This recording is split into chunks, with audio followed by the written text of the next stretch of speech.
PDB Reader can be found in the left sidebar by selecting Input Generator, then PDB Reader. This tool converts PDB files into a format that can be more easily read by CHARMM. While the PDB Reader module is shown as separate from the other input generating modules, it is actually the first step used by all the other builders.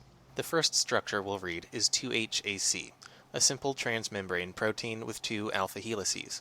To get started, type 2HAC, then click Next. This will bring you to step 1, which gives general information about the structure. Notice that it automatically knows that 2HAC is a protein determined by NMR. 2HAC has 15 different models. You can select which one to read, or you can read all of them at once.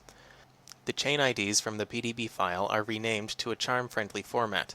In this case, chain A becomes Pro-A and chain B becomes Pro-B, which is short for protein A and protein B. The first and last residue IDs of each chain are automatically detected, and you can change the values to include fewer residues. For example, you can include only the first half of chain A by changing the value of last to 14. Finally, notice that PDB Reader can detect non-standard residues. 2HAC only uses the normal amino acids, but later we'll see an example with engineered residues. Go to the next step by pressing Next. This page is step 2. Later we'll see what happens when you change these options, but for now just click Next. This creates a new CHARMM process to handle your request. Depending on how busy the site is, it could take seconds to minutes to finish. Also note that because there are 15 models, selecting all models from the first step will cause the process to take 15 times as long. If the process finished without errors, you should see a summary page that looks like this, and which contains the final results. The energy calculations at the bottom of the page are used to show that the atomic coordinates were successfully read in or generated, and that the results are ready for further processing.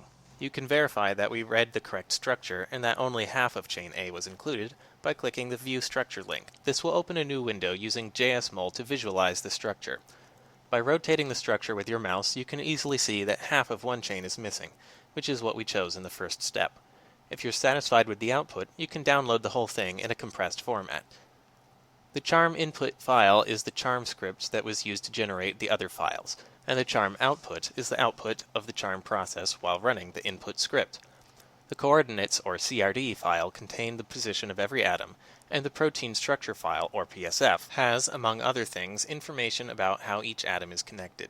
Almost all of the popular molecular analysis programs will recognize files in CRD or PSF format. That means you are not limited to using CHARMM in later stages of your analysis. That's it for 2HAC. Now let's look at an example with an engineered residue. The protein 1KDX has a serine residue that is phosphorylated.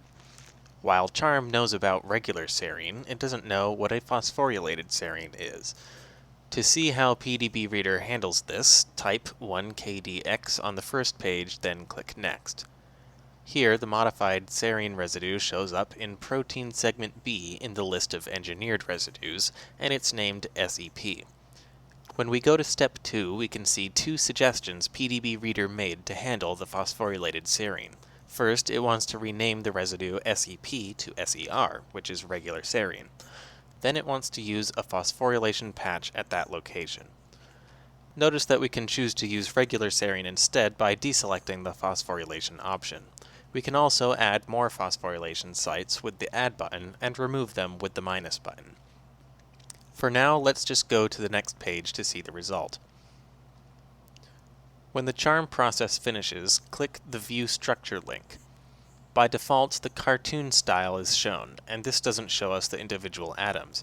Make sure all atoms are selected by right-clicking and going to Select, then All. Then change to the ball and stick model by using the right mouse button, then choosing Style, Scheme, and then Ball and Stick. Phosphorus is shown as orange, and you might be able to make it out right here with its 4 attached oxygen atoms making a phosphate group. But if that's too hard to see, you can make it bigger.